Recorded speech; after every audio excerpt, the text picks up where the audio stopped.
궁금한 게 있는데요. 그러면은 그 영화가 실제 역사적인 어떤 기록들을 가지고 이걸 시나리오를 만든 거잖아요. 허구가 있다고 하더라도. 그러면은 캐릭터라든가 사건이라든가 이런 게 거의 진짜 똑같다. 이런 평들이 많나요? 아니면 이거 너무 이거 좀 다른데 이런 분들이 많나요? 거의 똑같다고 보시면 돼요. 그러니까 그 디테일하게 이 사람이 어떤 식으로 말을 했고 어떤 식으로 행동을 했고 이런 거는 다를 수 있지만 이 구테타가 성공한 과정 자체는 그 팩트 자체는 맞아요. 그러니까 예를 들어서 여기서 뭐가 있냐면은 그 국방부 장관이 있어요. 그 국방부 장관이 지금 가장 핵심적으로 이 쿠데타를 성공하게 만든 사람 중에 하나인데 너무 무능해요. 너무 무능하고 이 사람은 전두광이가 먼저 계엄사령관을 네. 체포하러 가는 장면이 있거든요. 체포했을 때 이제 자기는 동네인 거야. 국방부 장관 동네인 거야. 그래갖고 체포하면 총소리가 막 나잖아. 그러면 국방부 장관이 이 총소리가 어디서 났는지 왜 났는지 그걸 알아봐야 되잖아. 근데 그게 아니라 무섭다고 미 대사관으로 도망을 가요. 그리고 전두광이가 이 계엄사령관을 체포하기 위해서 대통령 동의를 받아야 되거든요. 근데 그 당시 대통령 최규하가 동의를 안 해주려고 끝까지 안 해주려고 해요. 그러면서 하는 얘기가 국방부 장관이 허락하면 내가 하겠다. 너희는 국방부 장관 밑에 있는 사람인데 왜 니들은 상사의 허락도 없이 여기 와서 나한테 이 재가를 신청하느냐 뭐 이런 얘기를 하거든요. 근데 정말 전두광이가 국방부 장관을 찾으려고 했는데 찾을 수가 없었어요. 왜냐면 계속 숨어 있었거든. 미 대사관에 숨어 있고 막 진짜 근데 결국은 이 사람이 전두광이 팀에 끌려가서 결국에는 내가 허락하겠어요. 라고 하고 계엄사령관을 체포하는 거를 최규하 대통령이 동의하게 되는 그 상황이 벌어지는데 그 상황은 팩트라고 하더라고요. 그러면서 최규하 대통령이 마지막에 했던 얘기, 이거는 사후 승인입니다. 라는 말을 분명히 역사적 기록에 남겼다고 해요. 그러니까 이거는 자기가 여기 동의해서 한 게 아니라 다 동의하니까 어쩔 수 없이 그리고 벌써 이 벌어진 일이기 때문에 어쩔 수 없이 한 거다. 마치 옛날에 예수 그리스도에 대해서 빌라도가 그래서 사형을 명하고 나서 빌라도가 손을 씻잖아요. 그런 것처럼 최규하 대통령이 마지막에 그 말을 남겼다고 그것이 기록에 남아있다고 하더라고요. 그런 식으로 보면 그 디테일한 부분들은 물론 허구적인 뭐 대사 같은 거 그런 것들은 있을 수 있지만 수도 방위 사령부를 이태신이가 어떤 식으로 방해하려고 노력했는지 그 다음에 전두광이가 어떤 식으로 쿠데타를 모의하고 군 병력을 어떤 식으로 접결했는지 그 상황들 몇 사단이 뭘 가고 몇 사단이 뭘 가고 제가 지금 너무 복잡해서 알 수가 없는데 남자들은 잘 알 것 같아요. 근데 이 사단들이 어떤 식으로 움직이는지 뭐 그런 것들은 다 역사적 사실이기 때문에 이거는 거의 그냥 제가 봤을 때는 그냥 그 이름과 명분만 다를 뿐이지 거의 진실과 유사하지 않을까라는 생각이 듭니다. 그러니까 우리의 이제 이태신 정우성 장군님은 여기서 굉장히 중요한 분이신데요. 이분이 이제 마지막까지 끝까지 이 구테타 세력을 몰아내려고 했던 분 중에 하나인데 국방부 장관이 그 재가를 하면서 이 모든 것이 수포로 돌아가게 돼요. 그러니까 국방부 장관이 이태신이를 해임시켜 버려요. 구테타 세력에 넘어가서.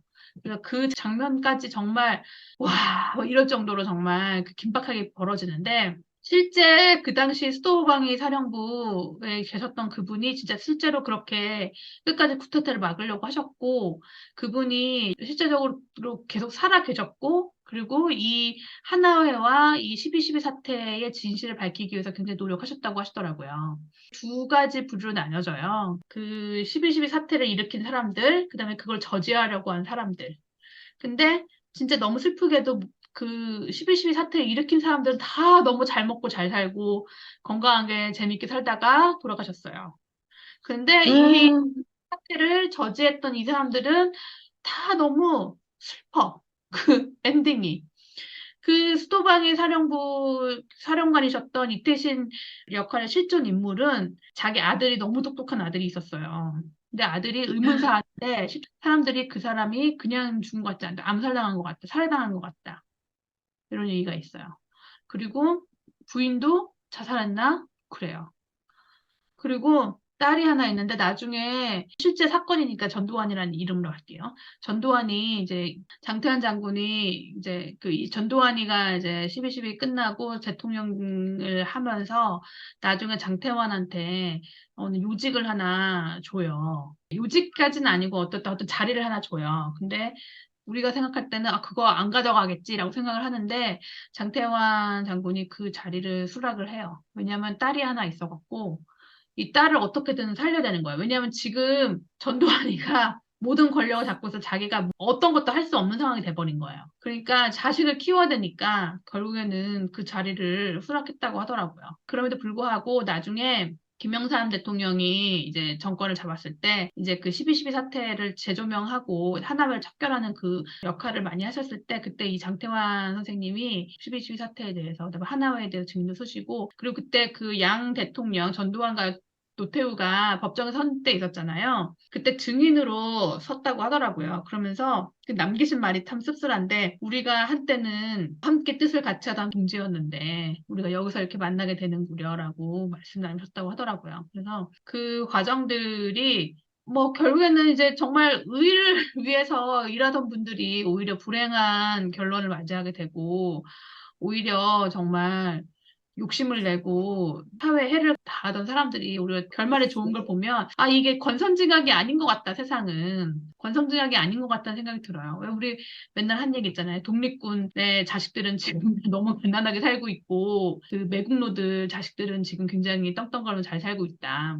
그러니까 제가 어디서 뭘 읽었는데요. 거기서 뭐라고 그랬냐면은 우리나라가 일반 시민은 굉장히 도덕성이 높대요. 그 도덕성이 높다는 걸 우리가 볼 수 있는 지표 중에 하나가 뭐 우리 카페 같은 데 가면 가방이나 이런 거 있잖아요. 그런 거 그냥 다 놓고 다니잖아요. 뭐 노트북도 그냥 놔두고 다니고 뭐 이거를 누가 훔쳐갈 거라는 생각 안 하잖아요. 그런 거 보면 일반 시민들, 일반 국민들의 도덕성이 굉장히 높다는 거죠. 근데 우리나라는 전반적인 도덕성 수치를 봤을 때 고위 권력자의 부패가 너무 심하기 때문에 그들은 도덕성이 너무 없는 거죠. 권력을 가진 사람들의 도덕성이 너무 낮기 때문에 그것 때문에 전체적인 국민의 도덕성이 낮은 걸로 나온다고 하더라고요. 그러니까 이 갭이 엄청 큰 거야. 일반 서민의 도덕성과 권력을 가진 자들이 갖고 있는 도덕성이 굉장히 갭이 큰 거예요. 그러니까 권력을 가진 사람들은 도덕적인 마인드 없이 그냥 이거 내가 당연히 이 정도 권력을 갖고서 이 정도 해도 되는 거 아니야? 라는 생각으로 계속 굴러왔고 그거에 대해서 우리 일반 시민들은 정말 반항하지 못했던 시절들이 오랫동안 있었고 어쩌면 지금도 이어지고 있지 않는가라는 생각을 하게 했던 영화였습니다. 그래서 내가 지금 이렇게 사나 봐요. 왜요? 권력도 없고 그런 걸 경험해보고 싶지도 않았지만 그런 걸 별로 좋아하지 않아서 그런 것도 있고 또 그런 권력이나 이런 것을 가지면 그렇게 사람이 변하는 건데 갖지 않았으니까 그런 사람들이 또 잘 된다면서요, 이렇게. 그러니까 저는 그런 게 좀 거리가 있구나. 나는 그래서 이렇게 잘 못 사나 보다 그런 생각이 드는데요. 우리 공연 쪽에 있는 사람들은 일단 권력과는 거리가 멀죠. 기본적으로. 장관이 뭐, 문체부 장관? 문체부 장관은 핵심 권력이 아니야, 주스님. 문체부 장관도 아마 정계에 가면은 그 여러 장관들 사이에서 굉장히 최악. 마이너일 내가 봤을 때는 진짜 권력의 핵심은 절대 드러나는 자리가 아니에요. 제가 볼 때 거예요. 지금 띄워주고 있는 장관들은 오히려 그냥 얼굴 마담이지 진짜 권력의 핵심들은 다 뒤에 있지 않을까라는 생각이 드네요. 이 얘기를 왜 했냐면 이 영화에 지금 장관님 아드님 남효 배우님이 출연을 맞아요, 맞아요. 하셔가지고 그 되게 화제를 많이 모으고 멋있어요. 있어요. 음, 네, 아버지가 장관님이신데 이런 파격적인 영화에 조역으로 이제 음, 캐스팅이 되셔가지고 지금 음. 네. 저도 연기 되게 좋아했어요. 에쿠스 할 때부터 봤었거든요. 맞아요. 남배우님. 정말 너무 연기도 잘하셨고, 역할도 되게 좋았고, 그 이태신 장군님의 밑에 가장 충복, 신복으로 나오거든요. 그래서 나중에 진짜 제가 장군님을 지키지 못해서 죄송합니다. 하는 역할로 나오는데 되게 멋있고, 진짜. 아들이세요? 그 네네. 그분이? 유인촌 장관님 아드님이세요. 네. 그 이태신 장군의 정우성의 신복. 나중에 유심히 또 봐야겠네요. 네, 유심히 보세요. 거기서 결국에는 이제 정우성 역할은 이태신 장군의 가장 신임 깊은 오른팔이자 가장 뭐 옆에서 끝까지 지키려고 했던 사람 중에 한 명입니다. 의를 지키려고 했던 사람 중에 한 명입니다. 여기서 이제 노태건, 그러니까 노태우 역할이죠. 난 박해준 배우님 나오시는데, 아, 너무 닮았어, 의외로. 실제 노태우 대통령하고, 꽤 많이 닮았어요. 하는 행동도 약간 우유부단하면서도 또 할 때는 또 딱 하고 막 이런 느낌도 약간 술에 물탄 우리 물태우라고 하잖아요. 물태우라고 옛날 별명이었는데 그런 별명에 맞는 그런 역할을 너무 연기를 잘하셔서 사실 27님은 잘 아실 건데 조수님도 아실 거예요. 강한 연기는 연기가 오히려 좀 쉬워요. 근데 이렇게 막 술에 술 탄 듯 물에 물 탄 듯한 연기가 훨씬 어렵거든요. 저는 그런 면에서 박해준 배우님이 굉장히 이 역할 잘하지 않았나라는 생각이 들어요. 그러게 이게 뭐 배우분들 연기가 뭐 거의 맞아요. 내림을 받았다는, 예, 전 배우들이 다 그렇게 막 잘 했다고 그러더라고요. 맞아요. 거의 진짜 빙의 수준의 연기를 하셔서 그 중에 최고다, 그러면. 저는 일단 최고는 황정민 배우님이 맞아요. 역시. 왜냐하면 얼굴이 순간순간 바뀌고 그리고 정말 화가 날 정도로 연기를 잘하세요. 얼마 전에 GV를 어제 했는데 이제 가장 인상 깊었던 평이 뭐냐고 김성균 배우님한테 물어보니까 김성균 배우님이 자기 평은 아닌데도 제일 인상 깊었던 게 황정민 배우님 팬이 이 작품을 보고 나와서 "우리 오빠 몸에서 나가라 이 나쁜 독재자 악마 빨리 퇴마해라." 그게 제일 기억에 남는다고. 맞아, 맞아. 그런 생각이 들 정도라 진짜. 분장과 이거를 참 캐릭터가 아마 이거 내년에 영화 시상식하고 그럴 때 아주 독보적으로 후보에 오르시지 않을까 아, 그러니까요. 그런 생각. 이게 내년 한 10월이나 11월쯤에 했었으면 아쉽스러웠을 텐데 너무 일찍. 왜냐면 영화제가 있기 그 직전에 그러니까요. 내야 되는데 영화제 거의 끝날 때쯤에 나와갖고 참 아쉽긴 한데 그래도 정말 지난번에 제가 콘크리트 유토피아 되게 재밌게 봤었거든요. 근데 네. 그게 또 어, 이번에 상을 다 휩쓸었더라고요. 네. 그만큼의 이제 상반기는 콘크리트 유토피아, 하반기는 이 서울의 봄이 아닐까라는 생각이 들어요. 음.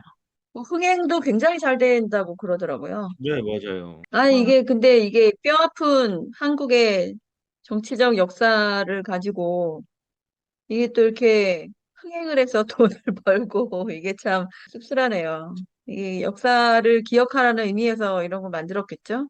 네. 근데 진짜, 진짜 이거는 또 저의 사심인데, 정우성 배우님이 너무 잘생기고 너무 키가 큰 거야. 그러니까 거기에 음, 배우들이 이제 되게 떼신이 많아요. 떼신이란 게 뭐냐면 이제 군인들 다 모이는 그런 씬들이 많단 말이야. 어, 근데 너무 독보적인 거야, 이분이. 어, 그러니까 진짜 어느 각도로 봐도 아, 저 사람 주인공이구나 이렇게 보일 정도로 이게 키도 음, 크니까 다른 뭐 계엄사령관이나 아니면 전두광이나 같이 있는 씬들이 있잖아요. 이렇게 1대1 씬도 있고 막 여러 명 있을 때 씬도 있는데 혼자 우뚝 서갖고 혼자 너무 잘생겨갖고 아 너무 이제 현실감 없는 비주얼에 저거든. 그리고 연기도 굉장히 잘하셨어요. 정우성 배우님도 이번에 연기 굉장히 잘하셨는데 역할 자체가 그냥 임팩트가 있는 역할이 아니다 보니까 황정민 배우님보다 조금 덜한 것처럼 보이지만 제가 사실 정우성 배우님의 연기 중에서 제일 높게 평가하는 거는 정우성 배우님이 변호사로 나온 영화가 있어요. 증인.